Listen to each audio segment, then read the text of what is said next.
Going on, y'all? We got to the channel. We'll be down back another one take review, and there I got one for Guardians of the Galaxy Volume.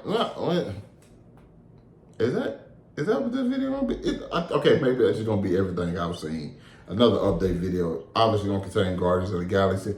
I was saw this movie called Hypnotic today. Would put Fast 10, but I dedicated a video to that by itself, just because it's most recent. Obviously, I like Guardians of the Galaxy Volume 3 more, and it probably deserved a video by itself. But hey, it's been like 2 weeks now, and Fast and Furious fresh, so I decided to do a video of it by itself. I love this Guardians movie. It's my second favorite out of the three, but I think it might be the best made out of all of them. I'm not sure. It's just so many beats about it hit. There was not a single moment I felt like it was wasted. Rocket's backstory really, like, James Gunn really nailed it. Like, the emotion and all of that. My problem with 2 was that too many times in 2 they sacrificed the moments for comedy, and the comedy was too over the top. You know what I'm saying? So it would take away the film. It's not as bad as like Thor, Love and Thunder or anything like that, but it just too many times like the moments were sacrificed in that one. But this one, it had a much more subtle feel to it. So even if they have a serious moment and they put a joke in there, it's more subtle rather than like trying to get you to like burst out the laugh, you know what I'm saying, take away from that heartfelt or gut-wrenching moment that they have. So I absolutely love that. I love the character dynamics and just how each character was able to go on their own journey. And ultimately we get to this end of the Guardians as we know them, you know what I'm saying? Peter goes back to Earth. Mantis just goes off. Obviously, a lot of these have to do like contracts and things like that. And I really like the ending set for like Peter and Gamora, because it's like the whole thing. I love what they didn't. It wasn't like them beating around the bush. Every time he was around her, he's like trying to establish that relationship or get that, to spark something in her to, like, you know, bring it back. It's like, nah, I'm not the person you want me to be. And they just pretty much like, you know, this is the end in that. And I love that last line. She was just like, I bet we were fun. You know what I'm saying? It's like, I'm not who you want me to be. I'm not that person, which she told him multiple times throughout the film. It's just like, after seeing what we did today, I'm sure that person that you was with, that other version of me, y'all probably had a great time. It's just like, you wouldn't believe it. You know what I'm saying? So I love that. Rocket's story, Drax's story. Drax has been like an up and down thing, because I don't know Drax from the comics. I don't read the comics like that. But knowing what his potential was, just based off the little bit that I heard, and I was just like, oh, this is a great character. And I loved him in 1. And then 2, I'm just like, he's only a joke.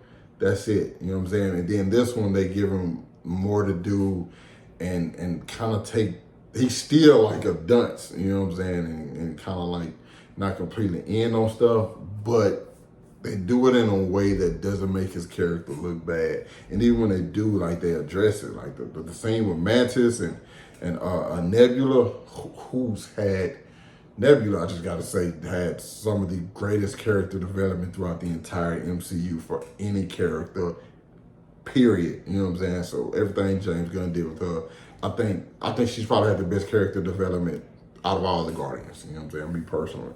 So yeah, but like, yeah, that scene with them two arguing, calling him an idiot, it's like, I don't know if I like this defense. You know what I'm saying? That's all of that. It was great. A lot of people feel like they misuse Adam Warlock. Me personally, I'm not tied to I'm not like as connected to the character, so I enjoyed this iteration of like him just kind of being alone and kind of naive. You know what I'm saying? Because if he comes out all knowing, all powerful, kind of like wipes through things quickly. So characters like that, you have to find like a loophole in them, and you know what I'm saying, to do things different. Oh, and the High Evolutionary was fantastic. Dude killed Rocket's friends and destroyed the entire planet because they didn't meet his criteria. Fucking lunatic. But like, he was Chugwuji. I'm not gonna get that name right, but yeah, Guardians 3 was absolutely astonishing. I've seen it twice. I got the soundtrack, listen to the soundtrack all the time. Every time I'm in the gym or every time I'm just like in like a chill mood, I just put it on and I just kind of like replay the movie throughout my head. Every time like certain songs come on, I just replay those scenes in my head. I thought it was fantastic. So yeah, it's probably Guardians 3 probably makes my top 10 Marvel movies, MCU movies. I mean, I'm gonna have to like actually go back and just really look at it because it's tough. You know what I'm saying? It's been so many movies, but out of all the ones that came out post Endgame, No Way Home, Guardians Volume 3, and probably Doctor Strange are definitely my favorites. In what order I would put those three, it would probably go Guardians, Spider-Man. Ooh, no, it's definitely go Spider-Man, then Guardians. I don't know. That damn Spider-Man was so damn good. Anyway, but yeah, other stuff I've seen. I watched a movie called Hypnotic today, starring Ben Affleck. Basically, you have people with the ability to hypnotize. But it's so much more than that. He gets his daughter kidnapped. He's just trying to find who was the person who did it. And then he started meeting this hypnotic who's has something to do with his daughter missing. It's so much more to it than that. And it starts off kind of tricky or not even necessarily, I wouldn't even necessarily say tricky. It just kind of starts out pretty bland, even though the concept is there, but it doesn't quite grip you. Because I went and saw it this morning, it was only me and two other people in there, and they both left like halfway through the movie. But after they left, like things started to pick up and they just started kind of like mind fuck you at times. And so the movie got a lot better towards the end. And that's not to say it even started out bad. It just kind of started off the way you weren't really engaged with what was going on. You were just kind of like so and like, all right, yeah, typical story of a person losing their child is like, yeah, that is definitely unfortunate for sure. But it's like, what more, you know what I'm saying? I didn't spend any time with them too. Yeah, you know what I'm saying? You just going off the fact that it's the father who lost his daughter. But like, yeah, it does do so much more than that, and it gets like mind-bendingly crazy. You feel me? I've also watched my normal shows, Ted Lasso, Marvelous Mrs. Maisel. The last episode of Marvelous Mrs. Maisel I watched, I can't remember. And that's just I can't remember the number, but I do remember it's pretty much a fast forward in the future where they go into what's the name's roast, Susie's roast, and just all the people going there talking about their life.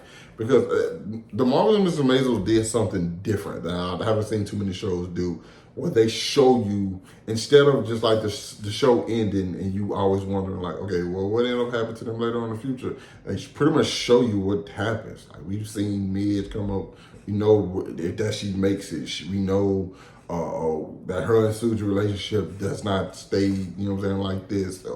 We know what happened to everybody in their lives. I mean, in like within that world, within that that core group, and that's something you don't see often. And we're seeing them as like 30 years, 20, 30 years into the future, and like what's going on with them, what they're on with their children. It's like all those different things like that. I'm like, damn, that's a bold choice to do, but it's like, okay, yeah, I think this is great to do. You know what I'm saying? This is like nobody probably would have expected the show to end where you actually can possibly gonna see the characters dying, and not from like early from something traumatic, just like fucking old age or some shit. So it's fucking a marvelous choice. I didn't try to do that. I swear I did. Ted Lasso, I don't know what's going on. Ted Lasso has put so much into the season, and the last episode barely had any Ted. Nate quit his job working under Rupert. Rebecca's getting closure and feeling more satisfied with her relationship with Rupert because like, she's like letting him know like, yeah, that door's closed, and like she's really like standing up for herself. Keely and Jack are done, but Keely and Roy are back on. I know a lot of people loving that. You had you had the Nigerian dude come back and fuck with Sam, which wasn't cool, but I love the way Jamie supported Sam and like looked out for him, wore his number, you know what I'm saying, during this match. The Danny Rojas and Van Dam stuff. I'm actually calling him Van Dam. That was hilarious because Danny just completely changed to another person when he put on the Mexican flag, when he put on those Mexican colors, bro. That was great. Yeah, it just that show just continues to be great. I just don't. It's only 2 episodes left though, so I really don't know how they're gonna close things out, or will it feel incomplete to some people. So I think the last 2 episodes possibly like an hour and a half a piece. I'm not sure, but we're gonna see. What else? Another movie that I watched. No, there was no more movies that I watched. I know there was another movie that I watched though. I don't know. I guess it's a short one today. I guess I can stick the One Piece stuff in here. Shanks might have a twin, and he's a Holy Knight. I don't care, because he's a rat anyway, and I can't wait for him to die. Yeah, I can't wait for the character of Shanks to die.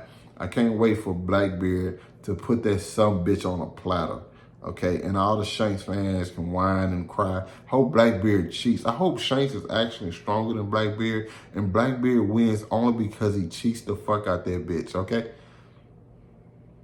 And everybody gonna cry and be mad. They gonna be like, well, he's actually not stronger than him. Yeah, that only matters in verses, you dumb fucks. All right. Can't wait to piss on all the Shanks fans' graves. Okay, wasn't trying to say that. Can't wait to piss on Shanks' grave. I'm gonna make a fake grave for like, here lies the fed hair bitch, and just piss on it and make his fans mad.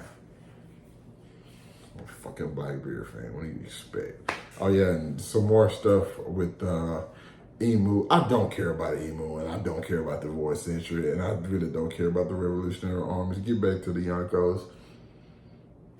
That's just me. Sabo is a replacement for Ace because Oda don't like killing off characters, so he had to make another one. Emu is, to me, Kaguya 2.0, just another last minute villain that I don't care about, even though the reason I say 2.0 is because Kaguya was done last minute. Emu to me feels like a last minute thing, but obviously this One Piece is long as fuck and it's not gonna be last minute. The hint to her or he, or if it's Lily or whatever the fuck, it's gonna be something that just lasts forever. So then the character's gonna be fleshed out, and people gonna think it was all this the whole entire time. And like I said, the reason I say it's 2.0 because it can be done better than the first version of that, which I think was Kaguya. But at the end of the day, I really don't give a damn because I've been introduced to characters I prefer that were the end game goal. So if whether Emu is done correctly or not, I don't care. I got Blackbeard and I got Sakazuki, and those are 2 people I'd much rather see PJ fighting later on. Emu can fight the Revolutionary Army for all I care. I don't, but hey, obviously PJ is Joy Boy, so they're gonna have some kind of run again with one another. But like I said, I don't give a damn about that. I got the matchups I want to see. And me personally, the voice censure and all that shit just don't. That's not the part of One Piece that I, like seeing for a character, talk about. That's just me. I just got my own personal interest for the show. I've always been that way. But hey, I've just been on a roll for ever since Wano ended. So maybe he might do something that changed my mind. Who knows? But yeah, you guys, that's it. It was not that eventful stuff. Not very eventful this time around. Maybe next time I come to you, I might have one for Across the Spider-Verse and The Little Mermaid. I'm hoping those 2. You know what I'm saying? I don't know what we're gonna do for I'm trying to go to the Transformers Rise of the Beast premiere.